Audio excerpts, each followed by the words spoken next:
Welcome back to Foundry Talks. I'm Rachel Stoyanovsky, and in today's episode, I am joined by PR powerhouse Sarah Evans at Zen Media. So Sarah talks all about the changes in traditional PR and how brands can stay relevant in the emerging modern PR, including getting press releases AI ready, how to make sure you're showing up in AI results, and all the other things that we need to know about staying current and competitive in the changing market that is AI. Sarah is shared so many great insights, and if you are a hotel brand, a travel brand that has been curious about the effectiveness of press releases, how to best format them to be the most effective, this episode's for you. Let's get into it. Welcome back to Foundry Talks. I'm Rachel Stoyanovsky, and today I'm very excited to welcome Sarah Evans to the podcast. She is the partner and head of PR at Zen Media. So Sarah, welcome. Thanks so much for having me. Absolutely. Well, before we jump in, I wanted to know if you could just give a quick intro about you and Zen Media, and then we can go from there. Sure. The short and the sweet of it, I did all sorts of traditional PR work to learn foundation and fundamentals, and then crazily started my own business when I was maybe young and didn't know better, and had that for almost 16 years before Zen acquired that, where I'm now partner, head of PR. And we are kind of blowing up the agency model right now and forming what we're calling modern day PR, the dual pathway sibling. Because traditional PR obviously still matters, but we're building lots of modular products now that are partnership opportunities with PR agencies, or just standalone products for clients that want to show up in generative search. Which I love. Thanks for giving a little more intro. And just a quick backstory, what really caught our eye was your post about the modern day press release, essentially, and making sure that hotels and travel brands are optimized for their press releases, that they're not wasting the time they do that. So your LinkedIn post that kind of sparked this whole conversation really talked about press releases now being able to shape AI prompts. And it really stopped us in our tracks, because we have had that conversation a lot with clients. Is it worth doing this? How do we know it's working? And so seeing this information, and really what your post disclosed or talked about was the fact that your single press release generated 61 citations across ChatGPT, Meta, Perplexity, Applebot in just 6 hours. And that to us just felt like mic drop, like that's amazing. It's over 1,500 citations now that it's been over 30 days. We just got a report back from Globe Newswire, who we sent the release from. They have a partnership with Profound, who pulls that data. So it's, third party verified. That's insane. And so I feel like, when we talked before, there was specifics that you shared about formatting, and in the past you were so worried about word count and length, and that has kind of like gone out the window. So I would love for you to just tell us about this experiment. What made you decide to test it, and what were those findings? Well, I test everything on myself first before we put things towards clients. And we're living in very much what I went through circa 2006, 2007 with social media, circa 2008 with Twitter, where I was maybe a little bit too ahead of the curve, but saying brands need to be here. This is going to be the next big thing. This is where you're going to start to be able to own your own messaging, break your own news. And lo and behold, it happened. Well, we're going through this experience again, where it's what we know to be true today. So somebody watching this 6 months from now thinks totally different, and they'll say this is outdated. So that's my disclaimer. We know right now through experimentation and then proof of concept with clients that press releases are in fact being referenced by large language models like ChatGPT, Perplexity, and similar. And the way in which you send out these press releases, and actually the provider that you use, and I am affiliated with any of them, with all of them and asked, also matters. Yeah. So when you were deciding to, test this and be like, okay, those are the amazing findings. How did you set up your press release, and why did you set it up that way in order to get the results that you had? Well, I'm glad that you asked that. What I did was, number one, take from traditional SEO, things that we know have been working that still are relevant for what I'm calling modern day PR. Yeah. Some of our PR acumen of what language we need to use, and then generative engine optimization, the GEO side of it. What are all of the things that we have to pull together to make this work? Yeah. Some of it is still Work in progress. calculating, I guess. Yeah. We're making sure. For this particular one, though, it's where we've done now 5 of these with this version, where we aren't just using press releases for news and announcements. We're looking at a company's prompt universe. How are you showing up when people are asking or giving instructions to LLMs? Are you showing up in the answers? If you are not, we are taking those individual prompts and then even sending out a wire release to reverse engineer and rank for them.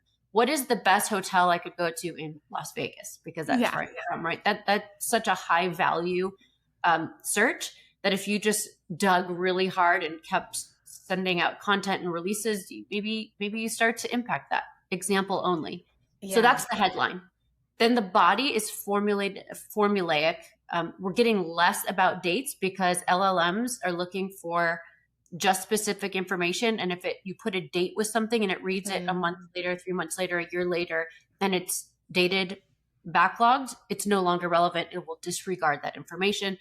We're adding schema that's important, headers, changing that setup, an FAQ guide at the end of the release. And that's where word count gets a little wonky. And it's not word count, FAQ guides that are self-fulfilling for the brand, but FAQs based on what people might be searching around that topic, and then being an authoritative answer in that, because it gives all of this training data to LLMs. And then the secret sauce, and this is something I've been talking about ad nauseum, and this is where they all intertwine. Yeah. Moving away from using your homepage as that lead URL in the body, but what you want to rank for is usually your most high authoritative page, or an anchor article for the quarter that hits at exactly what your brand is trying to rank for, and you use that link in the release instead.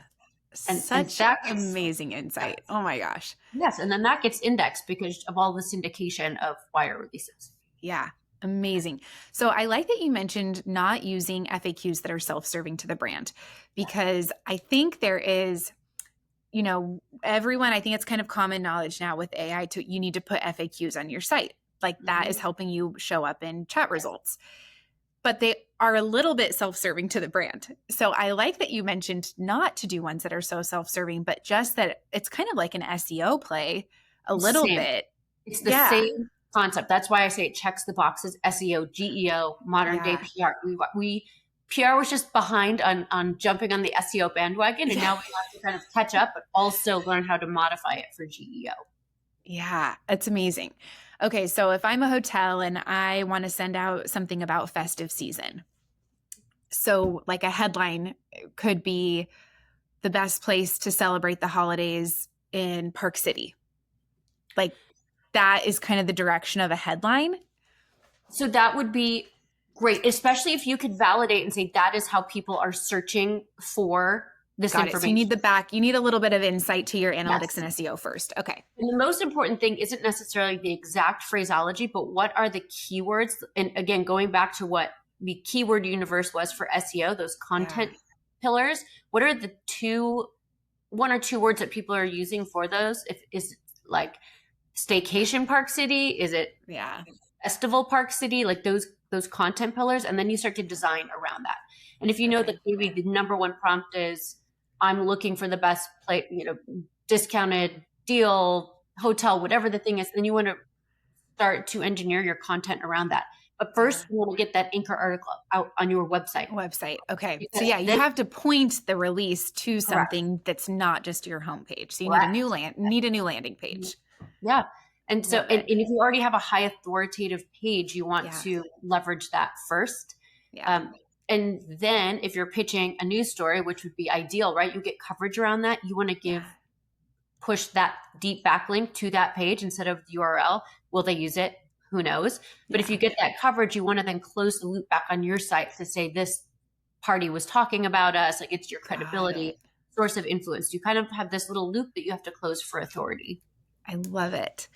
So I think, in that kind of traditional model, you would send out press releases maybe quarterly, maybe just surrounding a big thing. And I know you have a strong opinion on kind of the new thing that you should be doing. So tell us about that.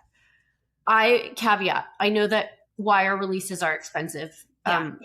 There are some workarounds for this. And my other caveat is not every wire release service plays nice with LLMs. Mm. Outside of the show, I can maybe talk about the ones that I know to be true. Yeah. But do your homework and research before investing. I am a huge advocate right now that you send them out at least every 28 days. Okay. That is because machines, the LLMs, will start to forget you. You have to remain refreshed and relevant. And the only way to leverage this, much like traditional PR in the 28-day news cycle, is to send out those releases on various topics. So right now, whether or not our clients want to do it, we suggest as part of our editorial plans every 90 days, the 3 releases that should go out during those time periods to supplement what we're doing. We're saying if this is your anchor article for the quarter, we're going to be pitching these stories. Here are the supplementary wire releases that will also help us really leverage what we're doing. I love that. So it doesn't necessarily, you don't need to wait until you have some crazy news thing. It can kind of be like almost a little bit like kind of what you were doing with blogs historically, like writing a blog about a piece of content you wanted to make sure you were ranking for in search. It's kind of what these press releases have turned into. Yes. And there are different ways to leverage releases. There are wire releases that just go to news desks and journalists. There's different distribution channels, right? So you can treat it more like a content syndication. The other thing, and I would be remiss to say, we're also pushing for translation services in releases, not because people are trying to reach those geographic areas, because not everyone searches in English. So you want to also impact search outside of just your English speaking. Amazing. Amazing. Okay, so now kind of talking about, I think there's a pretty big audience, and I'll admit I was one until recently that didn't really understand you could track chat results and prompts and the effectiveness of a release and even seeing that kind of stuff. So can you tell us a little bit about just measurement and reporting and like what does it even look like? What are you looking for? What kind of information are you privy to? I will be very clear as of when we're recording this, October 29th, 2025. No one can see exactly what people are putting into LLMs. Okay. But there are those of us, there are software companies, and right now, I think we're the only agency that has built something unique that have API access plugin to these products where we can pull prompts that people have searched. We can get like lists, almost like a media sample list, right? We then have to scrub through with human analysts to find out what is real, what would be a hallucination that AI is making up. And we all know that's a very real thing. To then come up with a very legitimate prompt universe. But here's where it gets super crazy. And it would apply to travel and hospitality. If you could say that PR directly resulted in sales or rev ops, that is an absolute game changer. So I feel like that's always been the pain point, right? Let's take this a step further. You not only want to get prompts, but if you want to impact sales, you say, I only want to see prompts that signal buy intent, meaning I want to book a hotel this Thursday in this place. Like you would get very granular in that prompt ecosystem. Then you look at, does my client or brand show up in any of these search results right now? Wow. It might be yes for some, it might be no for some. That is your answer share of 1,000 prompt universe, 5,000 prompt universe, 10,000 prompt universe, however big you want to get. And then 90 days from now, after working with PR and executing all these tactics, you show up for 20% more. You've impacted sales, or at least sales at a buy intent level. You could say, I did this. Now, what happens when the people get to the site and do that? That's not on PR. That's on the brand, the client, to close that deal. But we've gotten people one step closer, and we're now showing up in answers that have millions of implications.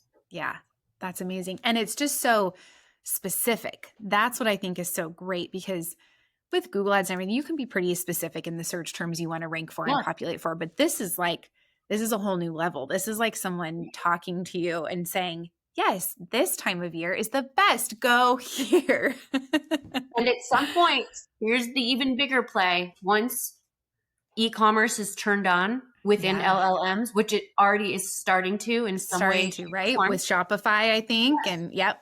Etsy, Yeah. it's happening. Yeah. Imagine when you can say, I'm looking for the best hotel deal in Las Vegas. Please book it for me from Thursday through Monday next week. Your AI agent says, I found these 3 deals. Which one would you like me to book for you? Boom, it's done. Done. And maybe it's not just finding the best deals, but it's training on data where somebody has said, best deal, best deal. These are the best deals this time of year. Yeah. Yeah. There's just so much you can do. I know. Truly, truly, it really is. Wow. Okay. So you shared a little bit about like the success story that you saw with testing your own. Any examples of clients that you've seen this? Like, what have you done? What tweaks have you made? And then did you start seeing those results? Like, because you're living and breathing this every day. So I'd love to hear more. Anecdotally, in our proof of concept list of clients, 99% of them are saying we are getting leads through ChatGPT and we never have before. We're now getting, before doing this on ourselves as Zen Media, we had 0 leads coming through ChatGPT. We're now getting 3 to 5 a week, which is significant for, an agency of our size. So that's fabulous. It's happening for everyone right now. At some point, I do believe ChatGPT and similar will open like Google did with keywords in the keyword universe to say, here, do you want real-time look at what people are searching? That makes all of this a little bit easier, but you still have to know how to execute and get it across all of the LLMs. You don't want to just focus on ChatGPT because people are using Google AI. Other things. They're using Grok. They're using Perplexity. They're using, I have GenSpark that I use like 90% of my day. I mean, I need Claude. Claude. Wow, that's amazing. Okay, so we talked about what an AI-ready press release actually looks like, how to execute that, structuring the press release in a way. So if you're a hotel, and this is kind of maybe of a specific example that I'm asking. So if you're a hotel and we want to write a press release about a new renovation, restaurant opening, maybe a new partnership, what is like the key thing that they should include to make it AI friendly? Okay, so I'm going to say something again. This could change. It's October 29th. Right now, you could do 2 separate releases. One that is just built for media. Maybe you don't put it on the wire, but it has the actual editorialized, why does this matter if you're going after hospitality trade pubs? Because they're not going to necessarily like a Gen AI wire press release. Secondarily, maybe you put both releases on the wire if you have a big enough budget. If you don't, keep the release that's for media-facing entities so that it still checks the box. It's still very much on brand. And secondarily, then write your Gen AI press release, not for the media, but for the ICP you're trying to serve who would find value in this new opening. How are they searching for, looking for these sorts of things, not touting what you built that was new, but actually your ICP's pain point? Are they looking for good value? Are they looking for something new, exciting? I mean, what are they searching for? I love this so much because I feel like that has always been a little bit of a conflict with hotels. The hotel, typically you write things and you want to share things because you've developed that concept for your ICP. But then Pierre's like, no, that's not going to fly with media. We need to be writing it for them, talking about why they need to cover this, why they need to include this. And so it's almost like this mismatched of messaging a little bit. And so that feedback or that recommendation to do one that is really media facing, and then this one, which is for your ideal client, just makes so much sense. And I don't know why anyone never has no one's ever done that.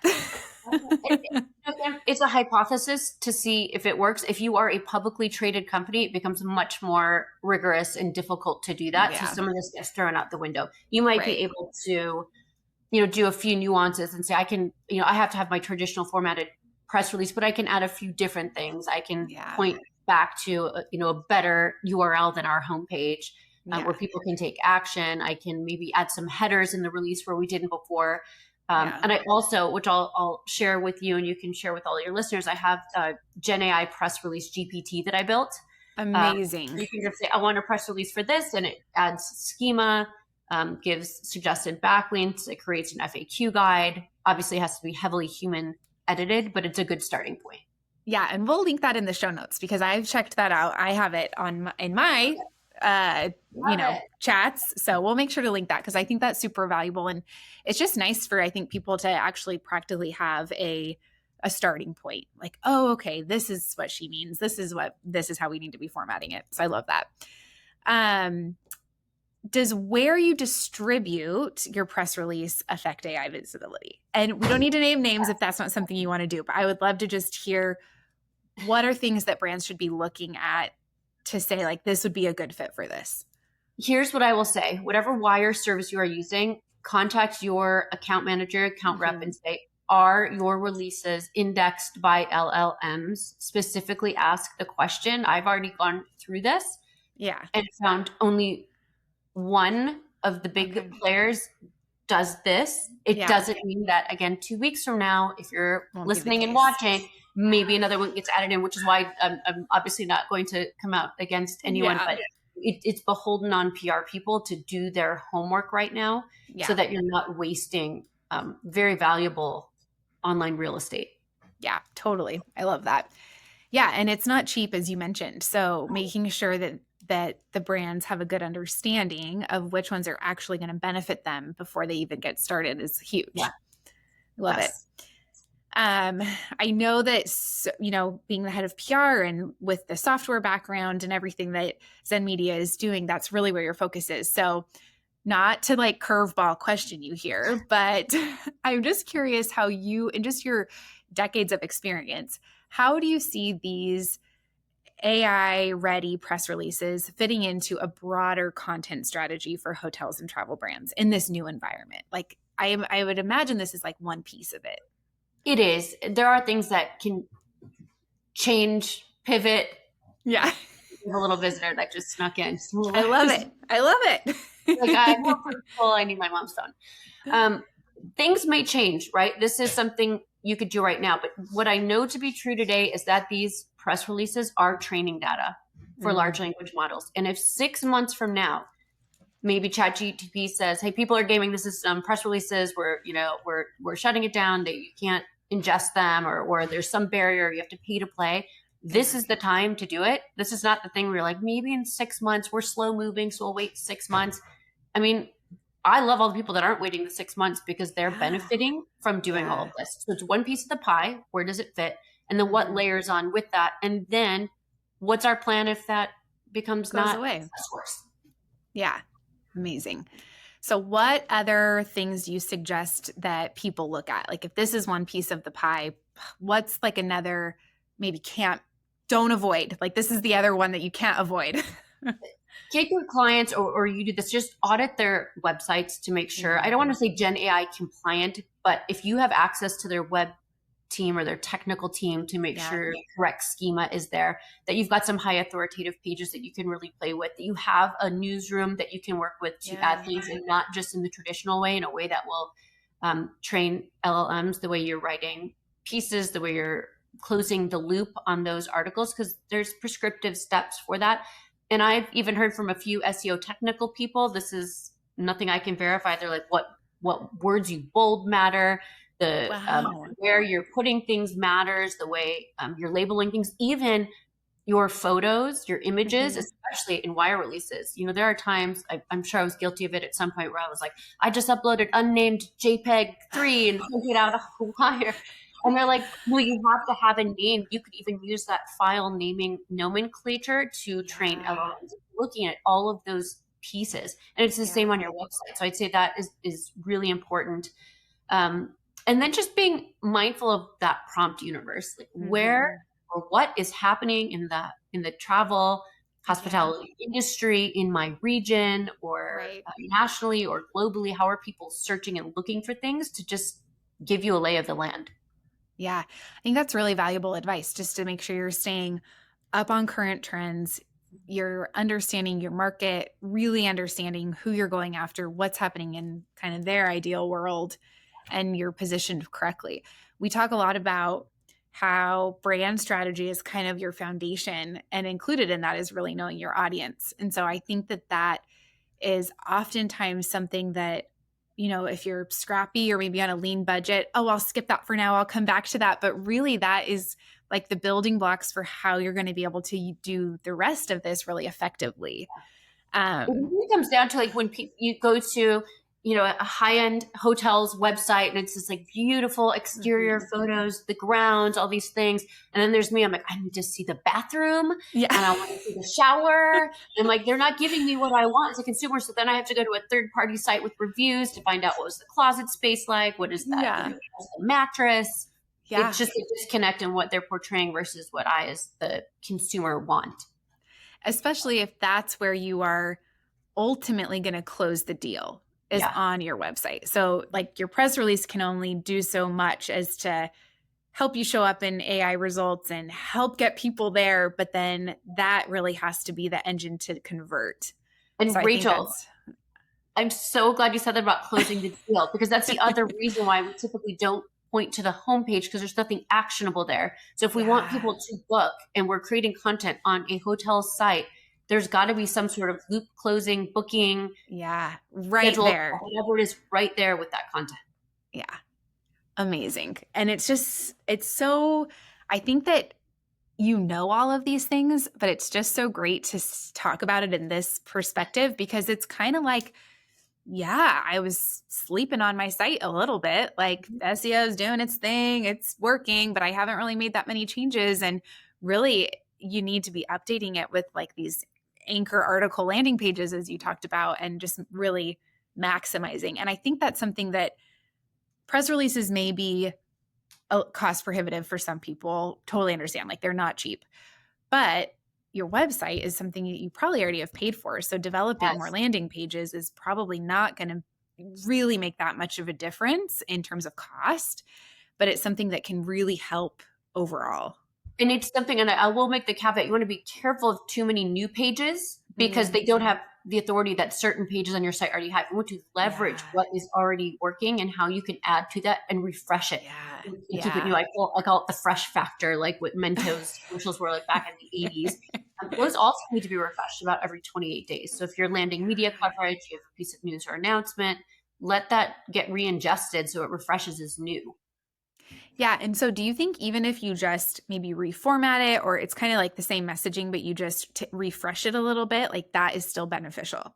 Yeah, and it's all about schema and how Yeah. you're both checking the boxes for humans and Yeah. machines. And don't write for a robot, but if you label your header with the correct, code Right. and schema format, it makes a huge difference. Like what is coming up on your page when somebody pulls up your website. Yeah. I love this. Just so valuable. Okay, so what's next? Where do you see this evolving? Will press Well, releases, like your forecasting, do you think press releases become even more important, or do you think it's going to catch on to us?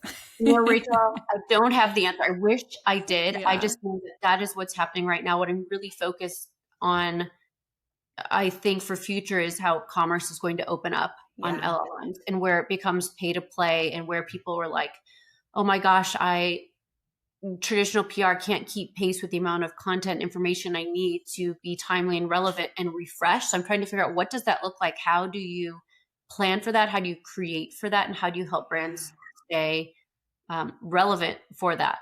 And competitive, Yeah. really. I mean, And then maintain. Once you get yeah. an answer, well, who's to say your competitors aren't going to follow the same playbook and do that? So now Right. you're just like out battling who can.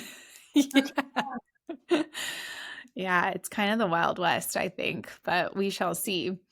Okay, and then just lastly, for PR and marketing teams in hospitality that are listening, what is the one like biggest takeaway you think that they need to understand about press releases moving forward?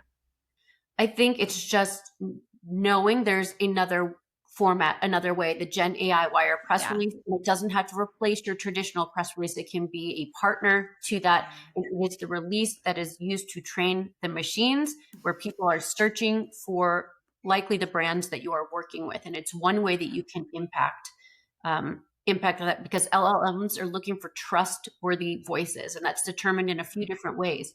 The reason the press release is viewed as trust is because of all the syndications. LLMs are saying, wow, this brand sent this out and it's getting picked up on 1,000 sites, even though we know as PR people, they're just syndications. The machines are saying that Right. those are credible pickups.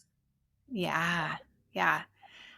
I think that that is something that is so great, that just to like wrap everything up, because I think that's also a big misconception. And I think before that played such a role with backlinks and SEO, it was kind of like, oh, yeah, I got picked up, but these don't really count, They're not is kind real, of what right? people thought. Real. Right. But now it's like, great, kind of, like, of course you want the earned media. Like, that is still the goal. That's not going away. No, But dual pathway. It's yeah. traditional, modern, Yeah. and both. Yeah, you need both. Yeah, I love it. Well, Sarah, thank you so much. If people want to learn more, I'll just plug you on LinkedIn. You share the most amazing insights. I love your newsletter. So we'll make sure to link all of that. If you don't already follow Sarah, we highly recommend it. She's just a wealth of knowledge. And if people want to learn more about you and your team in Zen Media, where can they find you? You can find me LinkedIn. It's /PR Sarah Evans with an H. And of course, you can visit zenmedia.com. You can also just DM me on LinkedIn. We've got several modular products that we're releasing, so it's not scary or overwhelming from a price point for brands who are looking to get into modern day PR. And if you are a PR agency and you say, listen, I love what you're sharing and I'd like to white label some of that, call me, we can talk. I love it. Well, thanks so much for coming on. And if you want to check out more Foundry Talks, check us out on Spotify and Apple Podcasts.